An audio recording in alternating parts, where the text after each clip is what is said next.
What's up? Today we're gonna explore some really cool traps in the Budapest Gambit, which arises from the queen's pawn move, which you can use as black against white playing pawn to d4. And the Budapest Gambit happens after black sacrifices the pawn by playing pawn to e5. And I gotta honestly say that initially I was skeptical about this opening and I thought that it's just bad for black, just some tricky line hoping for a sudden trap. But after I investigated it deeper, I gotta say that it's actually a lot better than what I thought initially, and it indeed contains some really cool traps, including a couple traps which are truly unknown and which I'm gonna share with you today. I'm Grandmaster Igor Smirnov, and let's get right into it. So the first line here with your knight jumping to e4. After that, one of the moves for white here is playing pawn to a3, because it's pretty clear that after black played knight to e4, one of the attacking ideas of black would be to bring their bishop out to b4, and so together with this knight, it would possibly create some problems for white. Therefore, preventing this from happening seems natural. Then you play pawn to d6.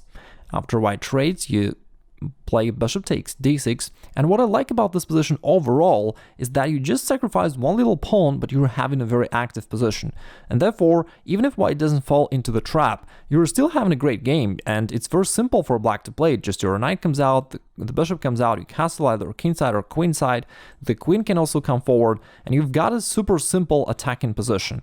But even more so, in the vast majority of games, white actually plays knight to f3, which loses the game suddenly and immediately after knight takes f2. The trick here is that after king takes, and white has to do that because the knight not only captures the pawn, but it also attacks the queen and the rook simultaneously, therefore white would need to take it, and then you play a bishop g3, discovered attack to the white's queen, and after that you grab the queen, winning the game. Trap number one, really effective one, because all of the white's moves seem to be fairly natural and obvious. Here comes the trap number two. The first moves are of course the same, and after we go into the Budapest Gambit this way, we just analyze the move pawn to a3. What if they go knight f3? Another natural move, and it's actually the main line.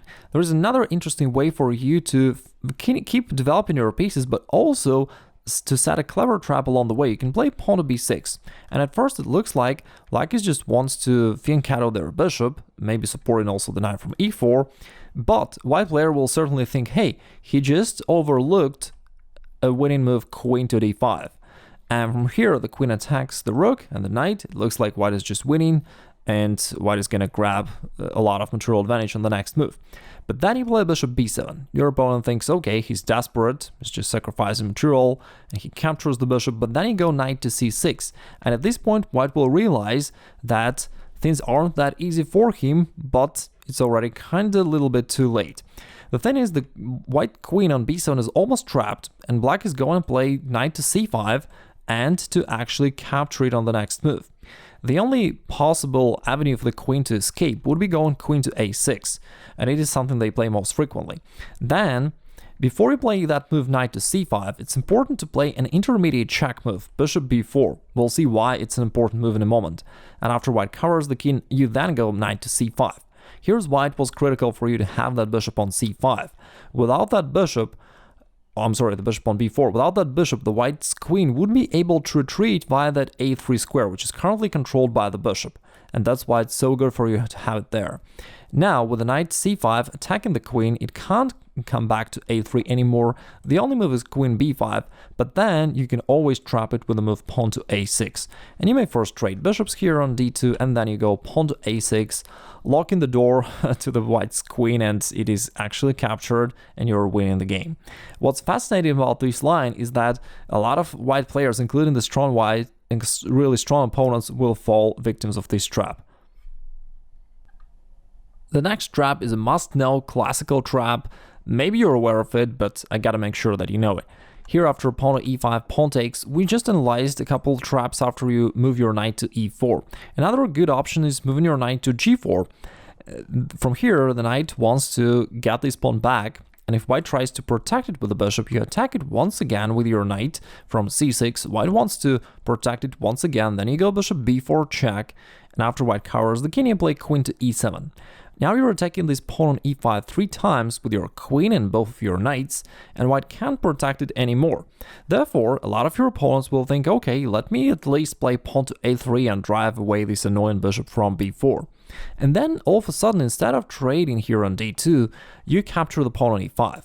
Then your opponent can easily think that you overlooked the threat or mixed up something, and they may hope that they can just win here the bishop on b4. But then, of course, here comes knight d3, all of a sudden it's a smothered checkmate. By the way, the whole line is completely sound and good for black, so even if white does not overlook this threat, your position is completely good. Like I said before, it's a classical trap and many of your opponents might be aware of it. But I've also prepared 2 unknown traps, which I think can be super effective against any kind of opponents you're gonna face. But before we move into them, let me also thank you for all the birthday wishes that you sent to me. Together with your success stories, I love to hear them as well, how you improve your rating, got some local champion trophies and titles, etc. It's great to know all that, so thank you guys very much. Also, let me remind you that because of my birthday, we're running the biggest offers of the year, and you can get any of my courses or packages with a super big discount. Plus, you can win a chance for a private lesson with me for free, and you can click the link below the video and get to know all the details. Now, the beginning is still standard. d4, knight f6, c4, pawn to e5, but here after you play knight to g4 and white protects that pawn on e5 with their knight, instead of trying to get this pawn back by playing knight to c6, you may also wish to keep playing in a gambit style and play pawn to d6.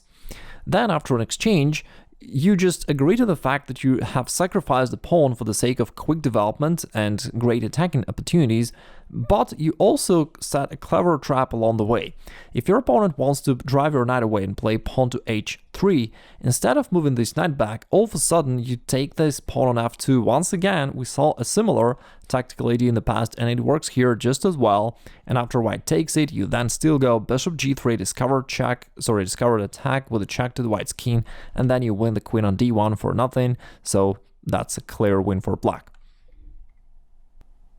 And for the final trap, I recommend that you use a slightly different move order. We will still get into the Budapest Gambit, but here instead of playing pawn to e5 immediately, you first play pawn to d6. You're a little bit hiding your intentions, pretending like you're going to play the king's Indian defense, but after they play knight to c3, you play pawn to e5 right here, and then if they take the pawn on e5, instead of recapturing it with a pawn, you play knight to g4.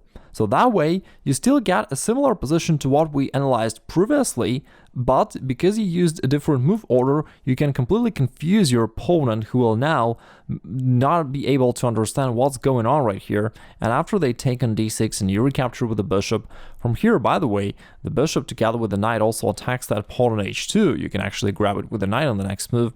And if they move it to h3, trying to drag your knight away from there, instead of retreating, still you sacrifice this knight on f2, but the trick here is different. After they recapture with a king, you can't play that move bishop g3 anymore, because the white's queen is protected by the knight, and therefore that tactics would not work in this case. But you have another follow-up, queen h4 check. Then you're doing kind of something like the scholar's checkmate, but of course in a different situation, but it's still very effective, and black is winning here. The idea, of course, is that you're attacking the king. Also, the queen from here is ready to be brought to g3 or f4 in the future, and the white's king is terribly exposed and is going to be checkmated soon. White will probably need to go king to e3, and then another critical move for black here is playing the move bishop to f5. Instead of delivering an immediate check, you're placing this bishop from here, it cuts off the king, and on the next move you're ready to play queen to f4, which will be a checkmate, because then all the squares around the white's king are covered. And here you're winning in all of the variations just because the white's king is so exposed, and you're ready to play queen f4 or maybe bishop to c5. You've got so much to do here. Let's say they're trying to run away by playing king to d2. Then you just simply play queen e4 check, king e1 and bishop g3. A pretty nice checkmate. The white's king just danced around here, but it was brought back to e1 where it was checkmated. Pretty funny checkmating situation. Let's take a few moves back here. Let's see if white could defend in any other way. What if they play knight to f3 instead of trying to retreat with their king? Then I'd like to ask you to think about this and to write it down in the comments below if you can find the winning continuation for black here. Certainly with such an exposed king, black should be able to win, but you gotta find the precise move, as not every move would win here. So please think about it and write it down in the comments below if you can find it. Finally, let me remind you that the special offers in honor of my birthday will expire very soon, and therefore if you're interested to improve your chance, you can click the link below the video or on the screen and check this out right now before it comes to an end. Let me also thank you once again, or thank you in advance for your birthday wishes, which some of you will also write it down in the comments below, even though I can't respond to every particular comment, but I do read all of them and I do appreciate them a lot. Thank you guys.